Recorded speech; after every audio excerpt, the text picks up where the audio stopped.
શાસ્ત્રોમાં કહ્યું છે કે માયા કોઈને છોડતી નથી, પછી એ દેવ હોય કે ઋષિ. પણ શું થશે જ્યારે સ્વયં નારદ મુનિ પોતાને માયાથી ઉપર માને છે? તો ચાલો જાણીએ નારદ અને માયાનું ભ્રમજાળ.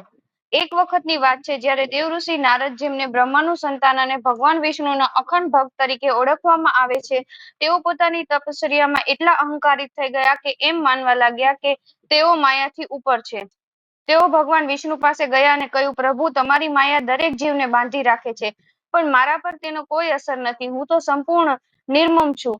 ભગવાન વિષ્ણુ સ્મિત કરતા કહ્યું, સારું નારદ, જો એવું જ છે તો એક નાની સેવા કરી દ્યો મારી. મને તરસ લાગી છે, મારા માટે થોડું પાણી લઈ આવો. નારદ તરત જ પાણી લાવવા નદી તરફ ગયા. ત્યાં એક અદ્ભુત યુવતીને જોઈ અને જોતા જ તેમની તપશ્ચર્યા ભૂલાઈ ગઈ. મોહિત થઈ ગયા. માયાએ પોતાનું કાર્ય કર્યું. નારદે એ યુવતી સાથે લગ્ન કર્યા અને એક સામાન્ય ગ્રામ્ય જીવન શરૂ કર્યું. સમય પસાર થવા લાગ્યો. બાળકો થયા અને ઘરકામમાં તેઓ વ્યસ્ત થઈ ગયા. તેઓ હવે દેવઋષિ નહીં રહ્યા, એક સામાન્ય ગૃહસ્થ બની ગયા હતા. એક દિવસ ભયંકર પૂર આવ્યો. બધું વહેવા લાગ્યું. ઘર, સંતાન, પત્ની. નારદ ચીસો પાડી રહ્યા હતા, દુઃખમાં ડૂબી ગયા અને અચાનક બધું અદ્રશ્ય થઈ ગયું. નારદે આંખો ખોલીને પોતાને પાછા ભગવાન વિષ્ણુ સમક્ષ ઊભા જોયા. ભગવાન પૂછે છે, નારદ, પાણી ક્યાં છે? તો નારદજી સ્તબ્ધ થઈ ગયા. વર્ષો સુધી જે જીવન જીવ્યું હતું તે તો માત્ર એક ક્ષણનો ભ્રમ હતો. તેમણે વિનમ્રતાથી પૂછ્યું, પ્રભુ, આ બધું શું હતું? ભગવાન વિષ્ણુજી બોલ્યા, એ માયા હતી, જેને તું અજરામી સમજતો હતો. એ તને પણ પોતાના જાળમાં પકડી ગઈ. એ દુનિયાની સૌથી મોટું ભ્રમ છે, જે સત્ય જેવું લાગતું હોય પણ છે નહીં.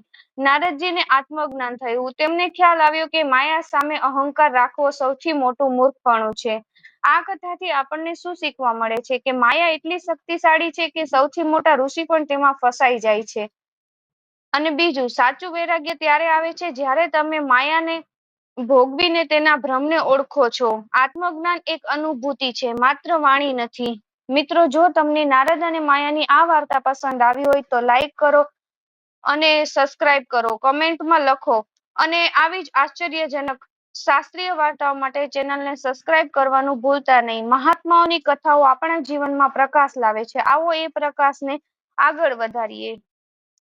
જય શ્રી માંડવરાયજી દાદા.